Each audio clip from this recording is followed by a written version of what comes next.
I'm terribly sorry to break into your televisual viewing this evening. My name's Neil Shawn. I'm reading to you live from London's Westminster Live Television News studios. We're getting reports here into the studio that there's riotous laughter and anarchy taking place in the heart of London. Piccadilly Circus to be in fact, at the Criterion Theatre, which is home, of course, to the wonderful comedy The 39 Steps. Without further ado, and thanks to our outside broadcast unit, let's go meet the cast of The 39 Steps. Thank you.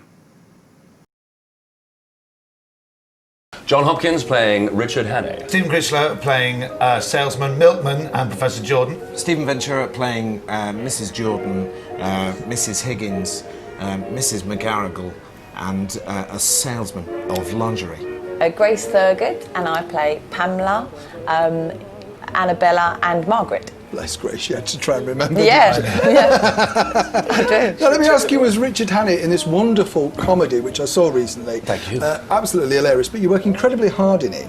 I think there's a lot of relative, shall we say, in today's society, of that he's sort of going through a stressful times, looking for something exciting in his life. He does, he's a thrill seeker. He's a 1930s, instead of lycra, he's wearing tweed. But other than that, he's essentially bungee jumping through the play, whitewater rafting.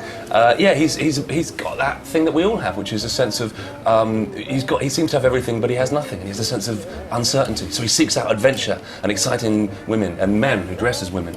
And his life improves immeasurably after that experience. Now, you will be described, of course, in the comedy as a dashing, good sort of find, as it were. You're a very good-looking man. That's stop it.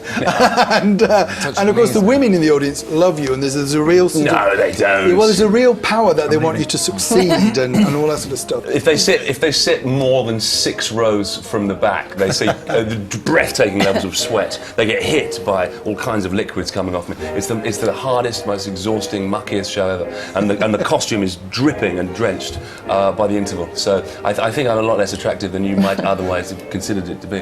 But yeah, it's nice to have the audience on your side, and you're sort of on stage all the time. So they have to. If they don't like you, it's a really long evening for them and a really long evening for you. So they have to kind of go for you, and they have to kind of, as well as being a comedy, they have to really believe in your adventure and want you to succeed.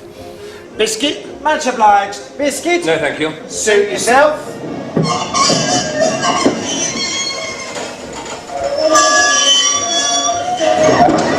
Did you know, obviously, of the film? There's been a few film versions, but before that, and when they presented this comic version to you, and the many roles that you have to do, Yeah. what was that? You're thinking, ooh. Well, I must admit, I'm a Hitchcock fan, but I hadn't seen the 39 Steps, the original 1935. My favourite's North by Northwest. I think everyone has their own favourite, like Rope or Vertigo, and we try and get references to it throughout the show. And I think it's... I always put it like, it's like stepping on a speeding train at the beginning of the evening. You can get off at the end and you haven't got time. If you mess up, you haven't got time to dwell on it because you've got to move on. You know, and it's got a great kind of party feel about it. And so you do one character, you run up to it, do it the best you can, and let it go and move on to the next one. And I think the most any of us, Steve and I, are off stage is about 10 minutes. The rest of the time we're running around, he's dressed as women all the time and putting on different hats and things. It's hysterical, wonderful. Let's talk about you dressed as women, because you look very good. Actually, it has to be said. I need professional help, it has to be said. The characters that you're playing, they're kind of, shall we say, Englandy sort of people, Latin Scottishy, that we very caricature sort of things. Where did you find the character for those? Well, I did lots and lots of in-depth research. I've never been so insulted in my life. I went to the toilet, thought about it a bit, and then came up with a voice that seemed to kind of fit with the script. The thing about the script, more sort of honestly, Patrick Barlow has written something that's loaded with very rich kind of language rhythms, and he's tapping into a sort of film, black and white film thriller tradition that we'd all sort of recognise. And Hitchcock absolutely belongs in the centre of that. Good heavens, place is stiff with police. Excuse me, Constable. Caught the West End murderer yet? We'll catch him, don't you worry, sir. That's the spirit. All aboard for the Highlands! Anything suspicious, let us know, sir. Oh, yes, don't you worry, Constable. Next stop, the Highland!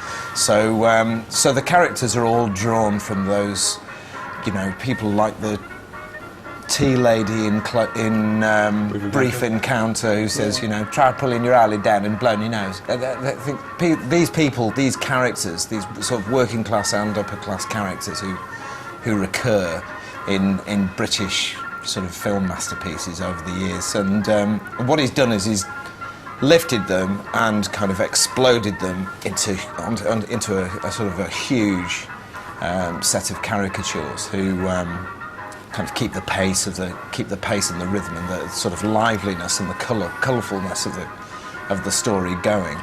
And each of the characters is a very big character, so you have to make a fast decision from an acting standpoint about how you're going to portray them, and that pays off because as Steve said, the show doesn't stand still for a second. Peeper, evening peeper. I say, do you speak English? Peeper, evening peeper. Can I have an evening paper, please? Thank you. Peeper, evening peeper,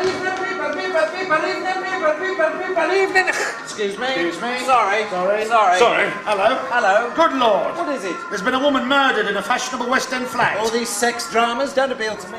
Grace, I have to say, you do have, I mean, you can say every girl's dream, really. You get him. And then, of course, you get to play so many different sort of characters.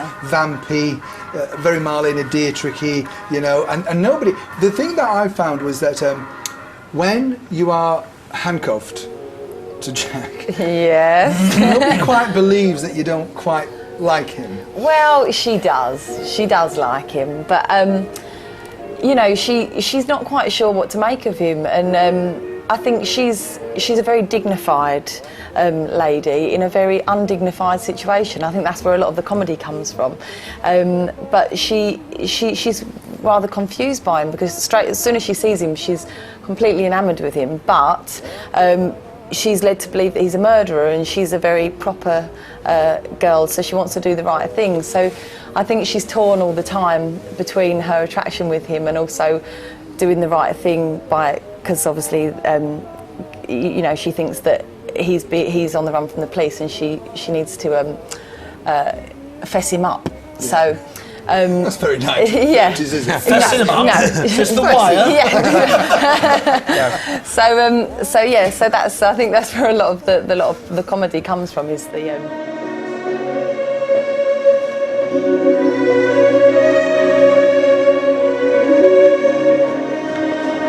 Excuse me, please. Sorry to disturb you. Have you seen this man? His name's Richard Hannay. Excuse me, please. Sorry to disturb you. Have you seen this man? His name is Richard Hannay. Darling, how wonderful to see you. As a gorgeous Jack, not only are you debonair, attractive and attached to this beautiful lady, but I'm amazed that it's yes, Loving it. Stop it. You have to fit him back in the car. it's gone so well as on Broadway at the Helen Hayes Theatre. I mean, It's a such hard job to British do both at the same time. thing. No, it's a British It's a hell of a commute. thing, isn't it? And yet they love it. They love it, 'cause- Is that because of the Britishness? It's the Britishness, and it's because it taps into a certain kind of cinema. Anyone who's ever sat in front of a television on a wet Sunday afternoon has seen these films, these type of films, and it lands right in that world, and it's in love with that world, and it sends it up, but it honours it all at the same time. The world in which people speak slightly quicker than we do here. The world in which everything is tripped, everything is delicate, and also. In this sort of 21st century touchy-feely, everyone's very emotional world, I think there's something about the stiff upper lip, about a backbone, about people who keep their feelings in check, and who are very heroic but don't really express a great deal, which appeals to people. It's a simpler time, and it's just funny as well. There's lots of funny voices. I'm glad you said the simpler time, because I want to ask you all individually, if you could travel back in time to that period in the 30s, considering we now live in 2009 and we've got everything at our disposal, mobiles, whatever, iPhones, you know, do you think, what is the thing that you would miss most if you were living in that time, and is there a bonus to living in that time? And we'll start with, say, you. Oh, that's a tough one, isn't it? What would I miss the most?